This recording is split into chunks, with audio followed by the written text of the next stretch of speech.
Mesdames et messieurs, bonjour. Ravi de vous retrouver dans le cadre d'une nouvelle émission Europe-Afrique qui reçoit aujourd'hui M. Bruno Coleman, économiste, président de la banque de Grove Petercam, la plus grande banque d'affaires privée de Belgique, pour nous parler de la période post-coronavirus sur le plan économique. M. Coleman est également maître de conférences en sciences fiscales, membre de l'Académie royale de Belgique et auteur de près de 80 livres de finances, de comptabilité, de fiscalité, sans compter près de 5000 articles dans la presse écrite. Monsieur Coleman, bonjour, je vous remercie d'avoir accepté notre invitation. Merci de m'accueillir. Alors, c'est un peu le hasard parce que je voulais vous avoir comme invité de toutes les manières et il se fait qu'on le fait dans le cadre post-corona, post-Covid-19, puisque évidemment ce qui s'est produit n'est pas banal, c'est un euphémisme. Mais vous sortez précisément un nouvel ouvrage qui s'intitule Hypercapitalisme, le coup d'éclat permanent aux éditions Renaissance du Livre, et où vous dites qu'on ne peut pas vouloir à la fois les bénéfices du capitalisme anglo-saxon et le maintien des États-providence. Alors, après cette crise du Covid-19, ici en Europe, on peut quand même dire que l'État-providence, précisément, a été très très sollicité. Oui, c'est un livre que j'ai écrit avant la crise pandémique, mais qui tombe à pic en termes d'expression publique, et qui est en fait un livre qui traite de l'opposition entre le système, la méthode, l'idéologie anglo-saxonne néolibérale, et d'autre part les États-providence, avec dans ce livre un plaidoyer pour restaurer les attributs de l'État-providence en matière de biens et de services publics, et je pense par exemple à l'éducation et aux services médicaux qui ont été très sollicités ces derniers mois. Et en fait cet ouvrage part d'un constat simple, presque intuitif, à savoir que les deux modèles, anglo-saxon et d'État-providence, diffèrent en matière de mobilité des personnes. Le capitalisme anglo-saxon est fondé sur l'ajustement permanent du travail au capital. Donc le travail doit suivre les gisements de croissance et donc doit bouger. Et ça explique pourquoi aux États-Unis, par exemple, la mobilité des personnes est intense, et cette mobilité est favorisée par l'absence de protection sociale. Les États-Unis, en fait, réfutent la protection sociale qui les conforterait dans une position peut-être d'immobilité ou d'attentisme pour être dans le mouvement de recherche de croissance. Et en Europe, on a un autre système, c'est le système plus sédentaire. Voilà, plus sédentaire, qui est fondé sur l'immobilité des personnes et qui répond en Europe à la réalité géographique, linguistique, historique, religieuse parfois, des différents pays. L'État-providence lui-même facilite et demande l'immobilité des personnes, puisque l'État-providence, c'est donner des avantages sociaux aux personnes quand elles sont jeunes, en matière de formation, d'éducation, de soins de santé, recevoir de ces mêmes personnes des cotisations et des impôts quand ces personnes travaillent, et puis leur restituer des revenus différés au moment de la retraite. Ça suppose qu'il y ait une coïncidence des personnes et de l'État dans la même région, d'où en fait l'opposition des modèles. Mais on ne peut pas avoir le bénéfice du système anglo-saxon et la protection de l'État-providence. Alors, après la crise du coronavirus, il y a eu notamment le réflexe, puisqu'on parle de l'Europe, le réflexe de fermeture des frontières. Est-ce que ça n'a pas porté un coup, sinon fatal, mais un coup dur à l'Europe même ? En tout cas, c'est une situation qui était inenvisageable, mais qui a dû être constatée. Pour des raisons qu'on peut comprendre, les pays ont voulu confiner leur population et donc limiter la mobilité des personnes. Mais si cette tendance se répétait ou s'accentuait, ce serait très dangereux pour l'Europe, parce que l'Europe est fondée sur la libre circulation des biens, des marchandises, mais aussi des personnes. L'euro lui-même est fondé sur le fait que les personnes peuvent se déplacer d'un pays de la zone monétaire à un autre en portant le même, on va dire, la même unité monétaire.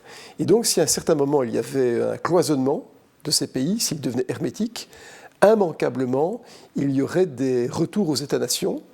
Et si, mais c'est une vision tout à fait théorique, pendant 5 ans, l'Allemagne et la France étaient rendues hermétiques, insulaires par une frontière qui empêche le mouvement des biens et des marchandises, après quelque temps, un euro allemand ne vaudrait plus un euro français.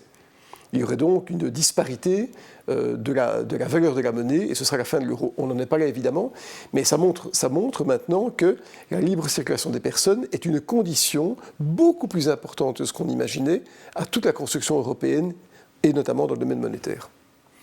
Alors, puisqu'on parle de l'Europe, on a vu que pendant cette période du coronavirus, c'était un peu mou. Évidemment, il n'avait pas non plus toutes les compétences pour agir, mais qu'ensuite, là où on a dû faire appel à l'aide publique, je dirais, il y a quand même eu un plan majeur de 750 milliards, je pense, poussé par l'Allemagne et la France.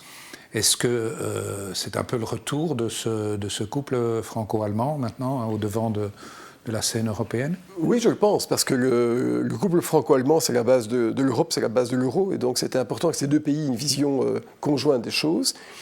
Et ce qui est encore plus extraordinaire, c'est que ces deux pays ont non seulement décidé de mettre en œuvre des stimulants budgétaires, c'est-à-dire des dépenses publiques, des investissements publics, mais que la Banque centrale européenne, dans la zone euro, a augmenté son plafond d'intervention pour absorber en grande partie l'augmentation des dettes publiques qui va résulter de la relance de l'économie.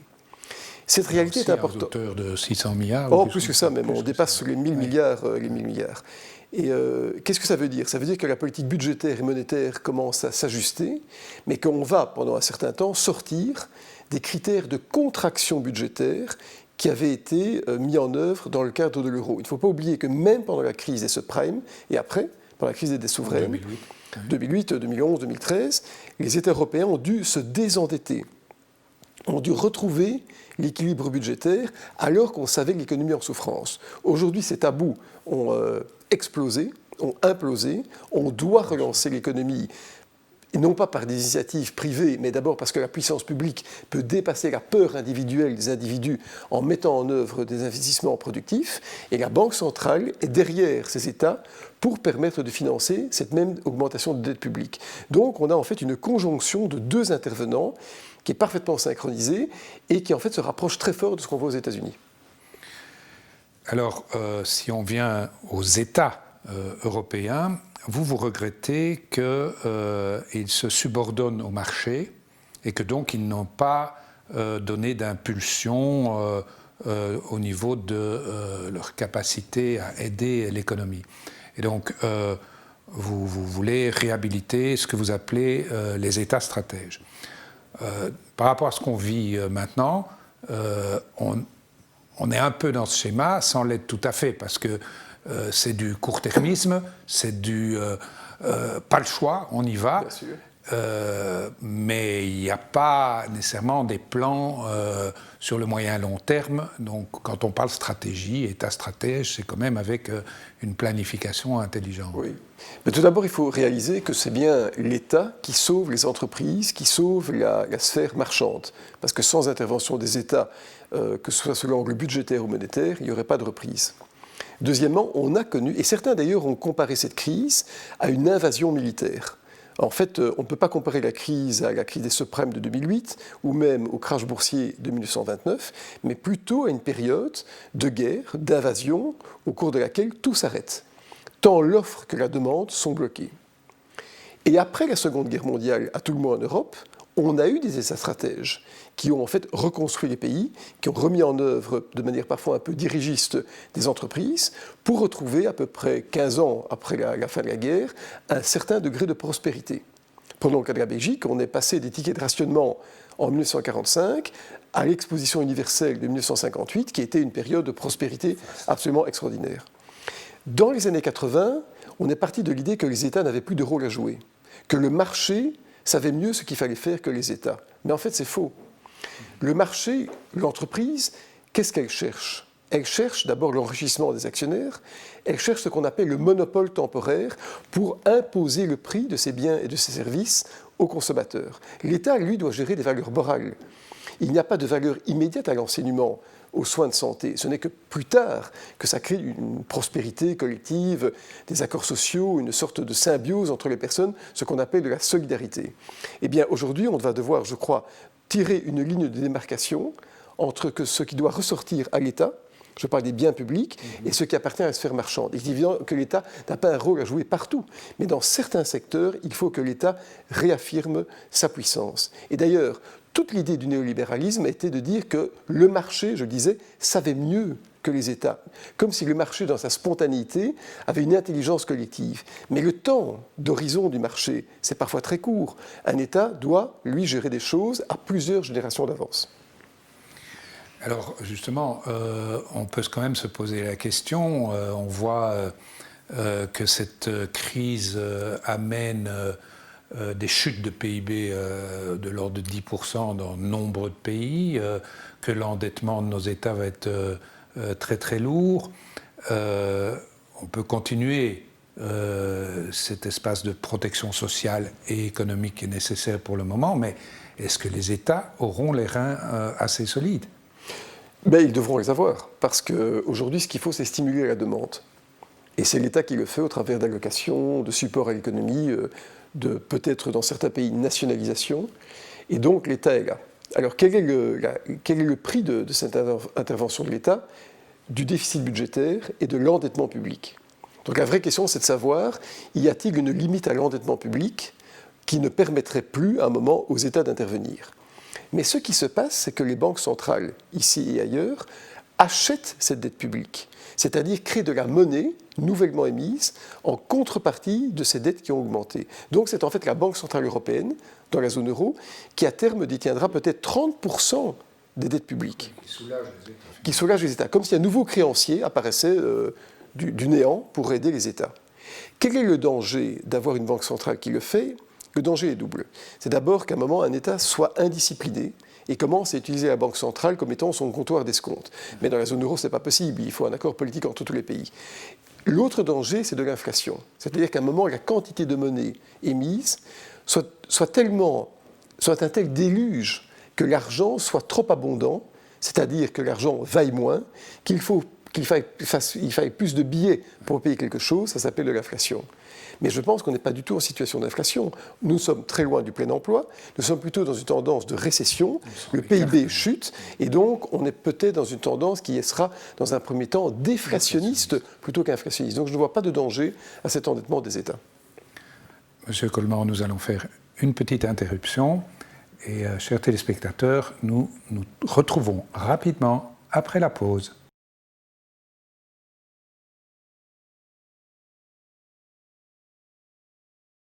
Monsieur Coleman, nous poursuivons notre conversation sur les effets économiques de cette crise sanitaire du coronavirus. Alors, vous parliez des endettements des États, mais de l'aide de la BCE, etc. Mais est-ce que les États n'auront quand même pas une tentation, peut-être pas bien fondée sur le plan économique, mais de relance de la consommation, mais d'aller, pour remplir les caisses, vers de nouvelles taxations? Il faudra certainement à un moment repenser comme on doit le faire de manière hygiénique les systèmes sociaux et fiscaux, mais en tout cas ce n'est pas du tout le moment d'augmenter l'impôt. Parce que quel que soit l'impôt, que l'impôt porte sur les revenus professionnels, sur la consommation, sur les revenus du capital, l'économie maintenant est en berne. La chute du PIB va dépasser largement 10%. Donc c'est un montant inconnu que même dans leur pire cauchemar, les économistes n'avaient pas envisagé. Et si aujourd'hui on contrarie le travail, la mise à risque du capital ou la consommation, on va aggraver ces situations de récession, cette chute du PIB. On peut après, dans quelques années, y repenser, mais maintenant, la priorité immédiate, c'est remettre l'activité économique à niveau, c'est-à-dire redonner confiance et pousser les gens non seulement à consommer, mais à investir de manière productive. Donc si on dit aux personnes, vous savez, on vous aide, mais la contrepartie sera un impôt rapide, ça va créer ce qu'on appelle le réflexe de Ricardo, c'est-à-dire que les gens, les individus, sachant qu'ils vont devoir payer des impôts, vont commencer à épargner d'autant plus pour prévoir les impôts à payer dans le futur, et donc on aggrave le cycle de récession de l'économie. Donc on y pensera, mais pas tout de suite. Est-ce que vous ne pensez pas que la tentation d'épargne, malgré un pouvoir d'achat qui s'est effondré, ne sera pas là de toute façon, au sens où les gens ont une certaine appréhension à consommer? Si. Mais vous savez, il y a eu beaucoup de violences économiques depuis 20 ans. Il y a eu la crise de 2001, il y a eu la crise des subprimes en 2008, la crise des dettes souveraines en 2009-2010, la crise du Covid. C'est beaucoup de chocs dans l'économie pour une population qui est vieillissante en Europe. Et donc ça crée le réflexe de l'épargne qu'on qualifie de précaution. C'est-à-dire qu'on met, à titre individuel, de l'argent de côté pour se prémunir contre les aléas du futur. Et ce qu'on remarque notamment sur base de l'exemple du Japon, qui est très intéressant, c'est que plus une population vieillit, plus sa propension, son envie d'épargner augmente. Comme si elle devait se protéger d'autant plus fort contre l'avenir. Et ça crée bien sûr de l'épargne qui est stérile en grande partie, qui n'est pas investie dans l'économie. Alors je pense que oui, cette tendance va se poursuivre. Il faudra peut-être aider les gens, en tout cas les convaincre, à réinjecter cet argent stérile dans des projets productifs. On commence à le faire dans certains pays. Mais on doit surtout donner confiance aux personnes. Il faut pacifier l'économie. Et je crois que les gouvernements maintenant vont s'y attacher. Et ce n'est donc pas par des impôts qu'on va réussir à créer cette confiance. Il faut au contraire montrer que l'État est là pour les personnes maintenant, en donnant du pouvoir d'achat là où c'est nécessaire. Est-ce que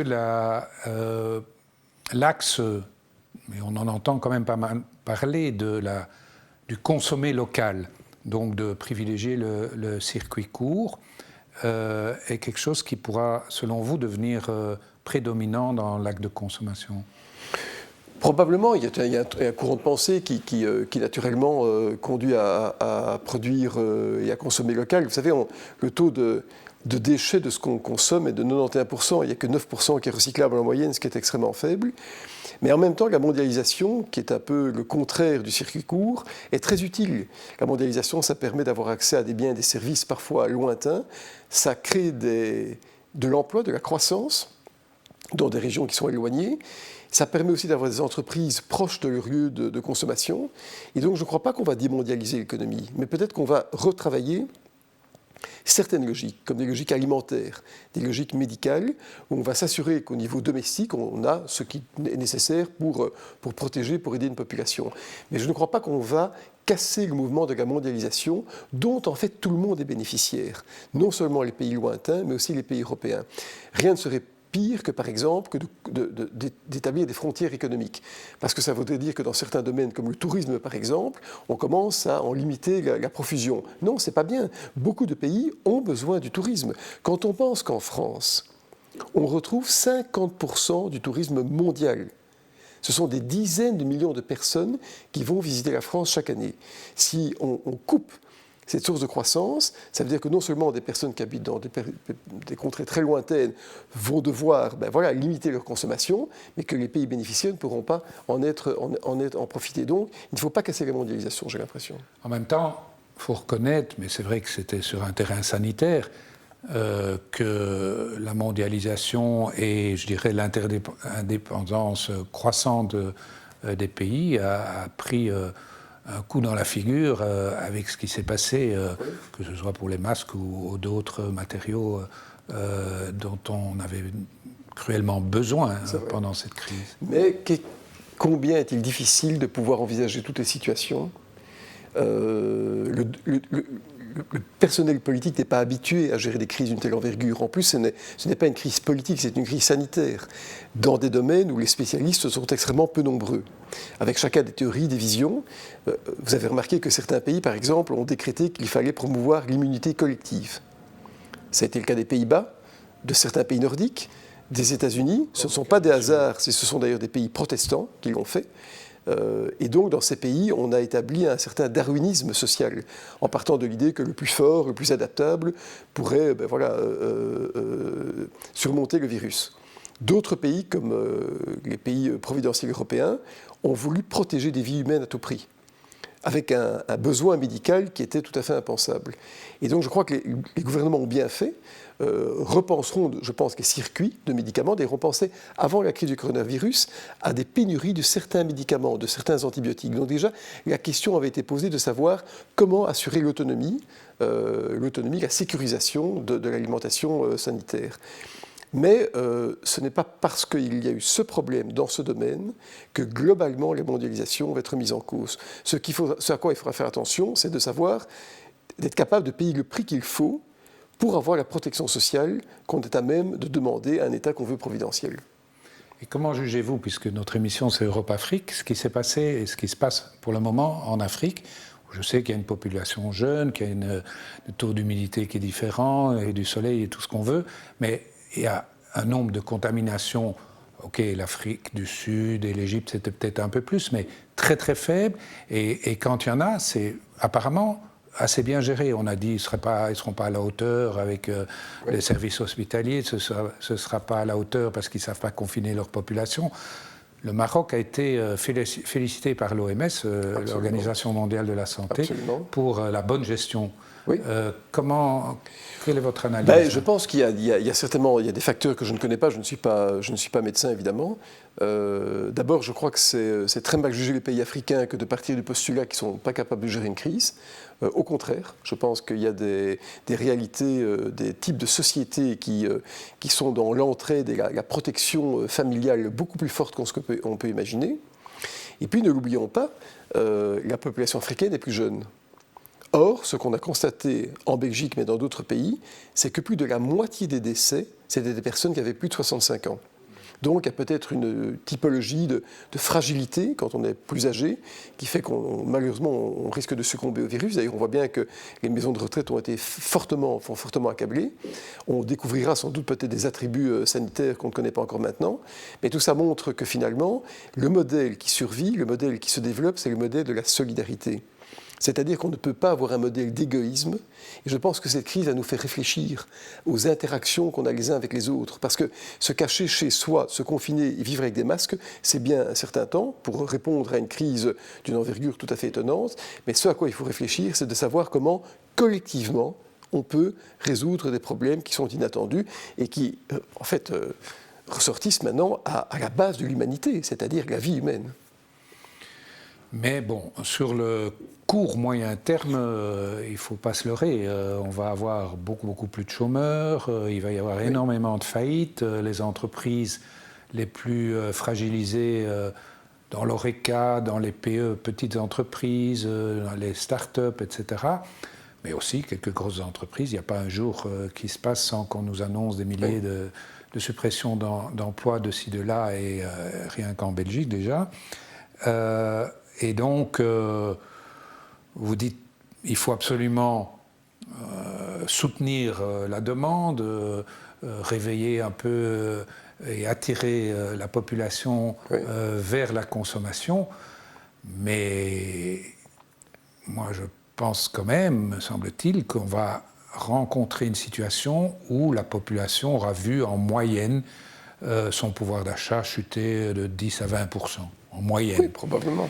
Et donc, comment est-ce qu'on peut reconstruire un climat de confiance pour la population, pour les investisseurs par ailleurs aussi, qui ont souffert en bourse, bien que la bourse est remontée, mais, et ça avec une vue différentielle, je dirais, entre l'Europe et l'Afrique pour se limiter à ces deux continents, puisque forcément, quand on parle d'épargne, à part les classes aisées en Afrique, l'épargne est impossible pour la plupart de la population et la consommation minimale, qui est de première nécessité, demeure.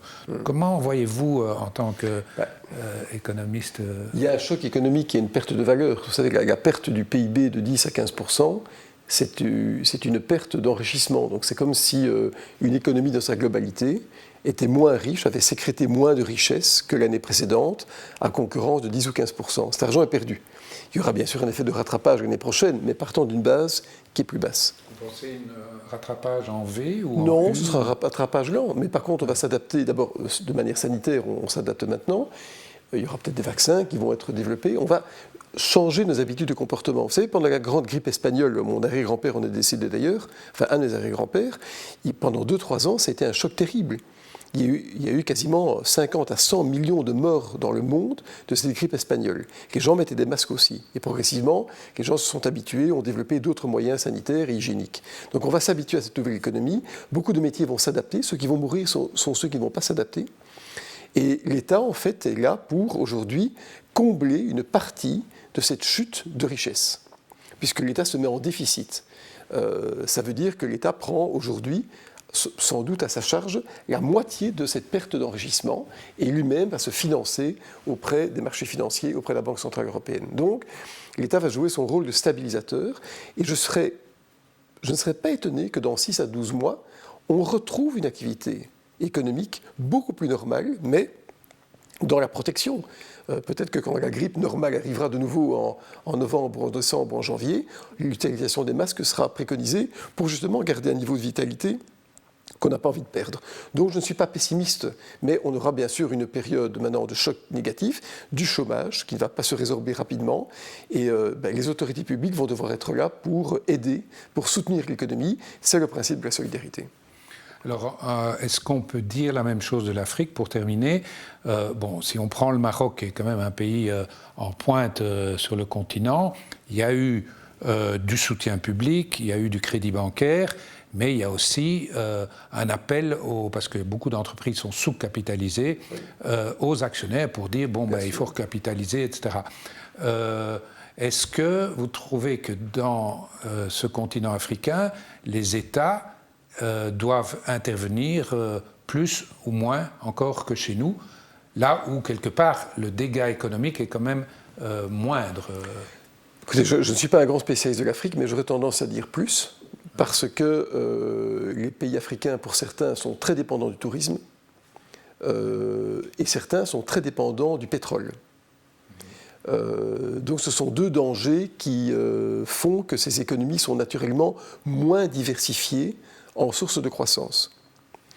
Il y a bien sûr aussi un danger, c'est qu'à un moment, des pays émettent trop de monnaie, que leur monnaie se dévalue, et qu'il y ait une chute de capitaux qui aille vers le dollar et vers l'euro. Donc, il faut faire ça avec discernement, avoir une monnaie solide, mais je pense que dans certains pays africains, l'intervention de l'État devrait être plus massive en termes relatifs que ce qu'on connaît en Europe par ce manque de diversification d'activités. Monsieur Coleman, ce sera le mot de la fin. Merci pour votre brillante intervention. Pour ma part, je vous retrouverai dans une semaine pour une prochaine émission Europe-Afrique.